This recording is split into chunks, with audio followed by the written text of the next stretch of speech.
ভাইপো ফুরুত বিদেশে উড়ে গেছেন তিনি। এসআইআর চলার মধ্যেই একের পর এক হুমকি দিয়ে তিনি নাকি চুপচাপ বিদেশে চলে গিয়েছেন। ভাইপো বাবু এখন বিদেশে। তৃণমূল সূত্রে যা জানতে পেরেছি তাতে আপাতত ডিসেম্বর মাসের মধ্যে তার ফেরার সম্ভাবনা খুব কম। নির্বাচন কমিশনের একের পর এক চাপে যখন পিসিমণির কান্নার দিন, তখন পাশে না থেকে ভাইপো পগার পার। কাউকে কিছু না বলে বিদেশে উড়ে গিয়েছেন। বলবো সবটা, কেন গেছেন, কোথায় গেছেন। প্রতিবেদন ভালো লাগলে অবশ্যই সাবস্ক্রাইব করবেন পিনাক্কি বলছে। এখন ভাইপোর কাণ্ড আর পিসির কান্নার কারণ জানতে দেখুন ও শুনুন পিনাক্কি বলছে। তৃণমূলে একটা গানের কলি খুব শোনা যায়, তারে ধরি ধরি মনে করি কিন্তু ধরতে গেলে আর পারি নে। আসলে ভাইপো বাবুর কাছাকাছি তো কেউ যেতে পারেন না। একই সঙ্গে তিনি কখন, কোথায়, কেন এটাও সকলে জানতে পারেন না। ইদানিং নির্বাচন কমিশন যা শুরু করেছে তাতে খুবই চাপে তৃণমূল। চাপে আমাদের মুখ্যমন্ত্রী, গর্বের মুখ্যমন্ত্রী, সততার প্রতীক মমতা বন্দ্যোপাধ্যায়। আর সেই সময়ে ভাইপো বাবু পিসির পাশে নেই, দেশেও নেই। কেউ কেউ বলছেন গ্রেপ্তারের ভয়ে পালিয়েছেন, তবে ভাইপো বাবুর ঘনিষ্ঠদের সূত্রে আমি অন্য খবর পেয়েছি। সম্প্রতি তৃণমূলের 10 সাংসদ দিল্লিতে নির্বাচন কমিশনের প্রধান দপ্তরে গিয়েছিলেন। ওই দিন রাতেই একাধিক সূত্রে আমরা জানতে পারি এবং কমিশনকে উদ্ধৃত করে অনেক সংবাদ মাধ্যমও দাবি করে যে নির্বাচন সদন তৃণমূলকে কড়া বার্তা দিয়েছে। কমিশন তৃণমূলকে স্পষ্ট বলে দিয়েছে আইন মানতেই হবে, এমনকি তৃণমূল যাতে বিএলওদের ওপরে চাপ তৈরি না করে সেটাও প্রতিনিধি দলকে বলে দেওয়া হয়। সেই রাতেই অভিষেক দাবি করেছিলেন কমিশনের কিছু লুকোনোর না থাকলে তারা পুরো বৈঠকের সিসিটিভি ফুটেজ প্রকাশ করুক। এটা কি বলা যায় নাকি, এই দাবি জানানো যায়? কিন্তু এসব বলা, এই যে চ্যালেঞ্জ ছোড়া, সেই অভিষেক নিজে এখন কোথায় গেলেন সেটা বলবো। তবে তার আগে একটা কথা, আপনাদের জন্য আমি যে প্রতিবেদন বানাই তাতে অনেক সময় এবং পরিশ্রম দিতে হয়। যদি আপনারা ভালোবেসে আমাকে সুপার থ্যাঙ্কসের মাধ্যমে টাকা পাঠান তাহলে আরো ভালো ভালো ভিডিও বানানোর উৎসাহ পাবো আমি। দেখবেন ভিডিওর নিচে যেখানে সাবস্ক্রাইবার বাটন থাকে তার পাশেই থ্যাঙ্কস বাটন আছে। এই থ্যাঙ্কস বাটনে ক্লিক করে আমাকে ভালোবেসে যার যেমন সামর্থ্য তেমন টাকার সুপার থ্যাঙ্কস পাঠাতে পারেন। ভাবতে খারাপ লাগছে জানেন, দলের এরকম বিপদ সংকটের দিন, সেই সময় আমাদের মুখ্যমন্ত্রী মানে পিসিমণির পাশে নেই তার প্রিয় ভাইপো। সংসদে এখন শীতকালীন অধিবেশন চলছে। ভাইপো বাবুকে সম্প্রতি পিসিমণি লোকসভায় দলের নেতা নির্বাচিত না, মনোনীত করেছেন। কিন্তু সেই নেতা নিজেই লোকসভায় নেই। আমার কাছে যা খবর তাতে তিনি নাকি আমেরিকায় চলে গিয়েছেন।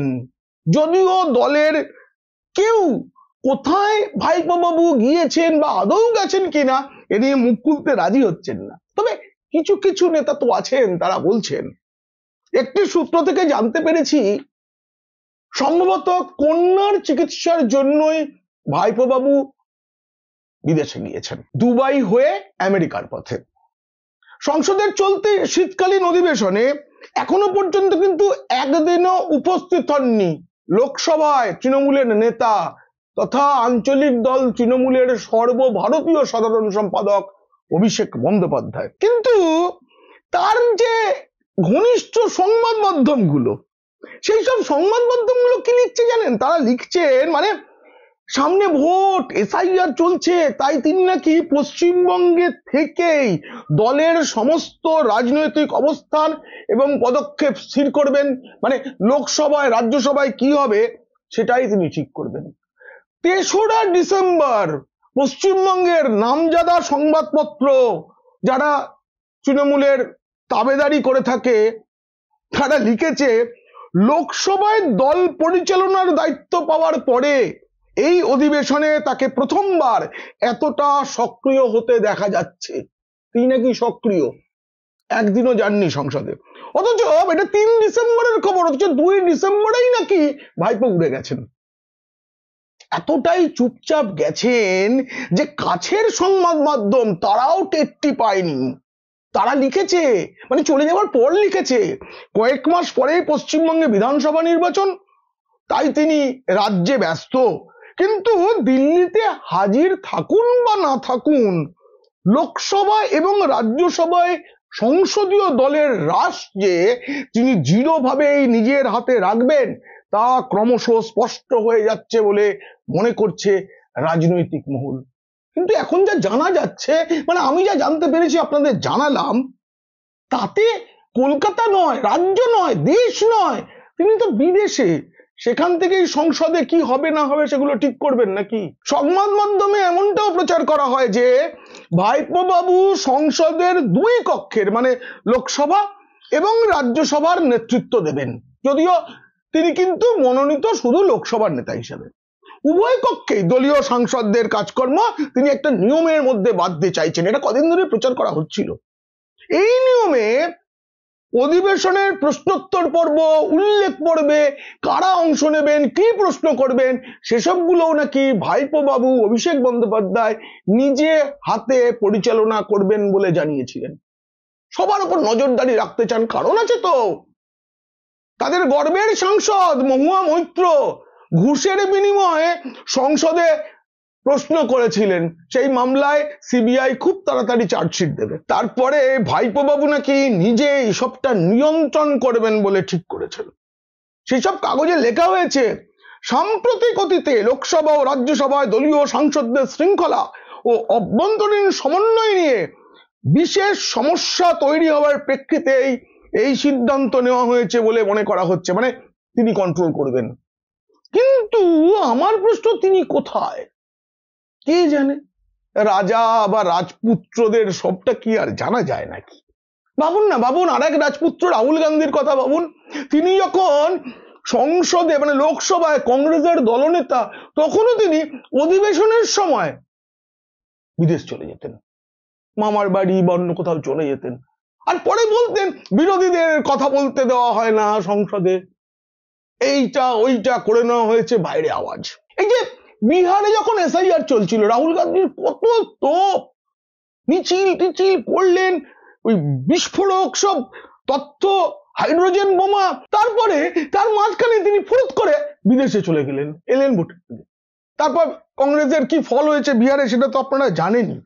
একইভাবে কমিশনের বিরুদ্ধে দলের কর্মীদের উস্কে দিয়ে, নেতাদের লেলিয়ে দিয়ে, কোন জায়গায় কোন নেতা যাবেন 13 জনকে নির্দিষ্ট করে দিয়ে 100% ফর্ম যাতে পূরণ করা হয়, মানে মৃত, যারা এখানে নেই, যারা একাধিক জায়গায় ভোটার, তাদের সবাইকার নাম যেন পূরণ করা হয়, এই নির্দেশ দিয়ে কমিশনের এগেনস্টে এক গাদা চ্যালেঞ্জ ছুড়ে তিনি দেশের মাটি ছেড়ে চলে গেছেন।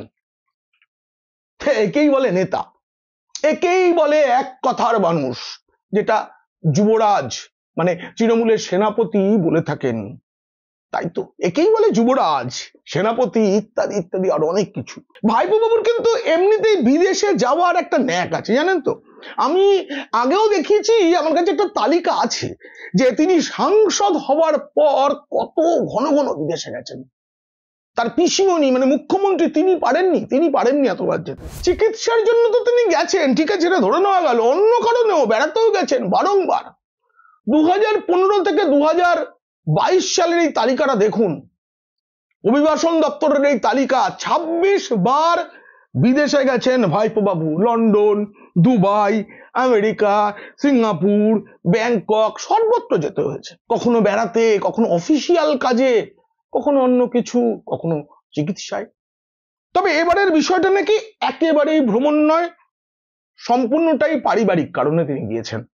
দলের অবশ্য একাংশের বক্তব্য, এটা আমার কাছে শোনার পর যখন আমি খবরটা যাচাই করার জন্য তাদের কাছে যোগাযোগ করি, তারা খোঁজ খবরটি বলেন, হ্যাঁ গেছেন তো বটেই, তবে এই সময় না গেলেই পারতেন, একটু আগে পরে করে গেলে ভালো হতো। দলের এখন বিপদের সময়, এই চাপের মধ্যে নেতা কর্মী বা ছোট নেতা, বড় নেতা, মেজ নেতাদের ছেড়ে যদি চলে যান দলের প্রধান, ব্যানার্জি বাড়ির দল ওটা, সেই ব্যানার্জি বাড়ির একজন সদস্য চলে গেলেন, এটা না ঠিক হলো না বলছেন তারা।